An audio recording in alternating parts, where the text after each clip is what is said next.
Bom dia, professores da banca. Meu nome é Valéria Lopes de Oliveira, sou aluna do último semestre do curso de Direito e estou aqui para apresentar o meu trabalho de conclusão de curso. Tive como professora online a professora Ana Letícia Hertal e o meu tema é o Instituto da Multiparentalidade e seus fundamentos jurídicos acerca da filiação socioafetiva. A problemática se deu a partir da seguinte premissa. Como os juristas estão analisando as inovações criadas no direito de família para regulamentar a filiação socioafetiva? A metodologia utilizada foi feita através de meios bibliográficos, trazendo doutrinadores como Rolf Madaleno, Anderson Scheiber, Paulo Lobo, entre outros do ramo do direito civil. Também foi utilizado sites jurídicos e, na parte documental, leis e jurisprudências, com o objetivo geral de investigar como a filiação socioafetiva está sendo regulamentada pelo ordenamento jurídico brasileiro e se tal fundamento jurídico está sendo eficaz.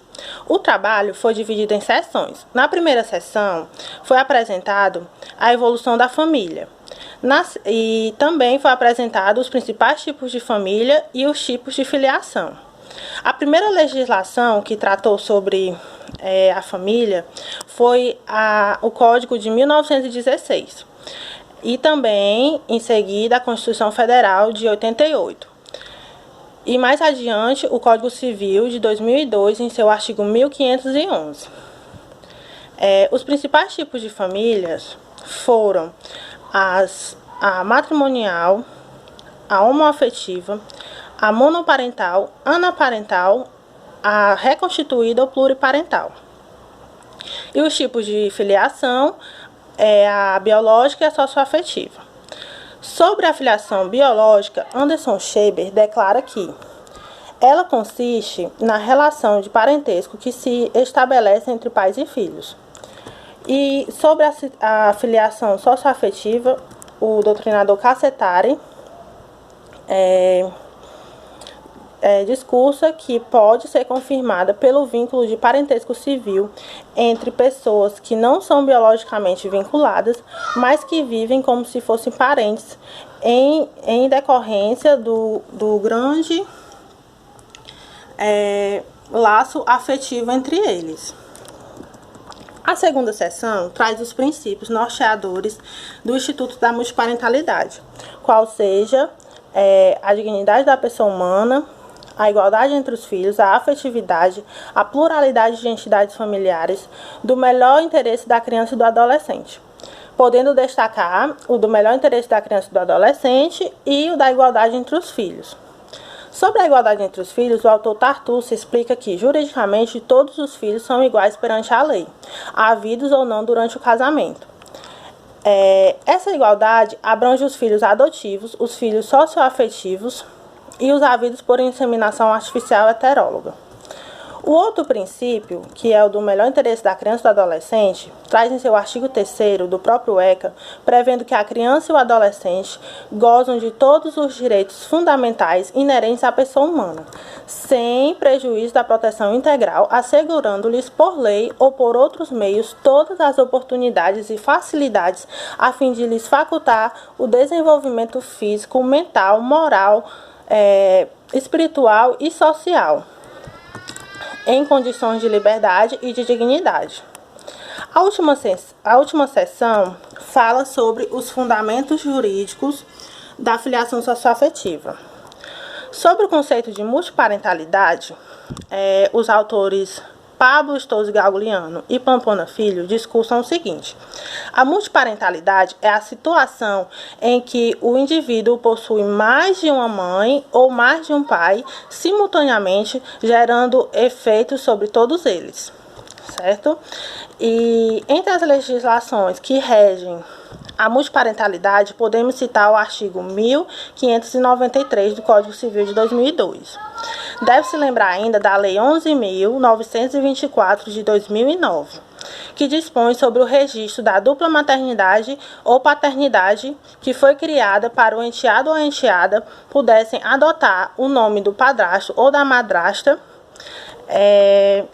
como pais socioafetivos, né? E também é importante ressaltar que foi criada a resolução de número 175, de 14 de maio de 2013, do CNJ, até o surgimento do provimento número 63, de 14 de novembro de 2017.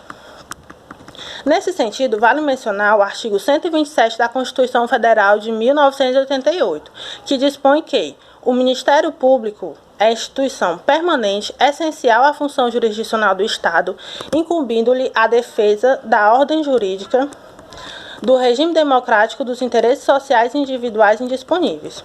E pelo fato do provimento número 63 do CNJ não trazer a previsão da participação do Ministério Público, o mesmo foi alvo de discussão, pois a multiparentalidade trata de crianças e adolescentes.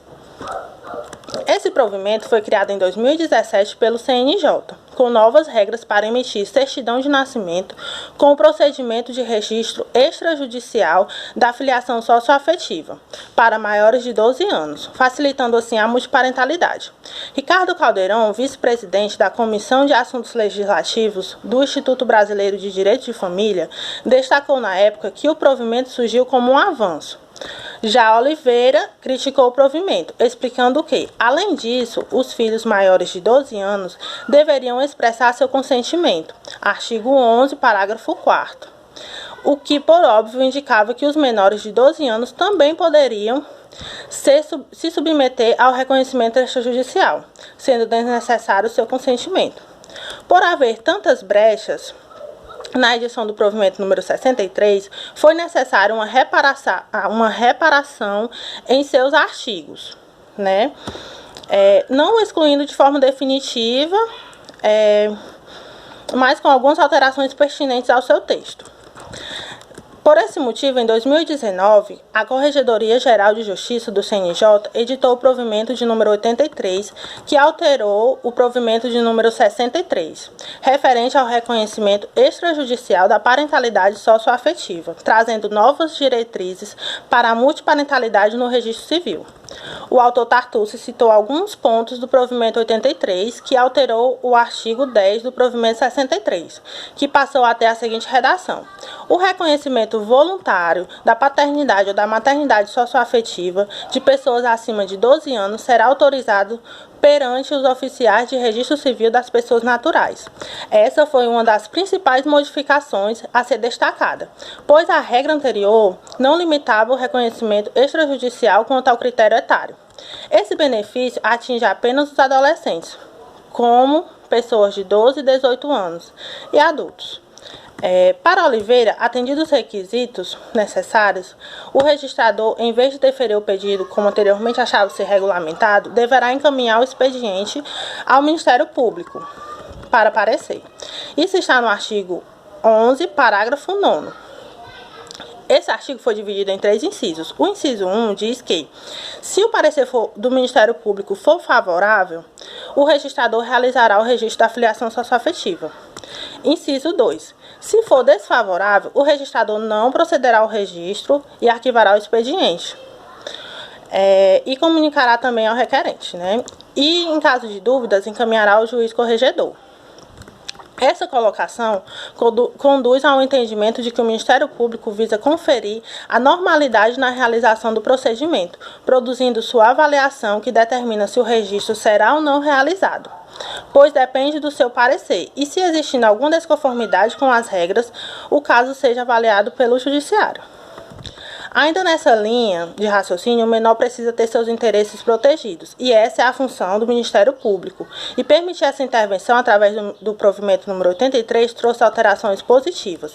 Tartucci completa, afirmando que, além dessa alteração no caput, o artigo 10 recebeu uma linha A, outra novidade, passando a estabelecer critérios para a configuração da parentalidade socioafetiva, que deve ser estável e exteriorizada socialmente. Nesse sentido, o provimento número 83 veio corrigindo o provimento número 63, o qual estabeleceu normas que adequassem a multiparentalidade, pois com as desconformidades do provimento número 63, permitiu e ocasionou que várias crianças de até 11 anos de idade fossem submetidas a registros por pais socioafetivos sem passar pela avaliação do Ministério Público.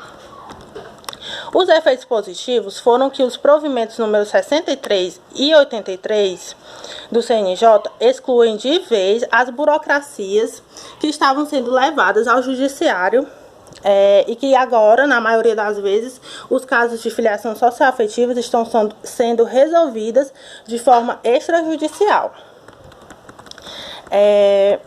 O ponto positivo sobre o provimento número 63 e o provimento número 83 é que beneficia tanto as crianças como os adolescentes. Diante do que foi visto, conclui-se que os provimentos vieram para facilitar a formação de famílias socioafetivas que muitas vezes se precisavam utilizar o judiciário para sua concretização. Percebe-se que foi um avanço no direito de família e para a própria sociedade que vem se modificando a todo momento. Aqui eu encerro a minha apresentação e agradeço a disponibilidade da banca.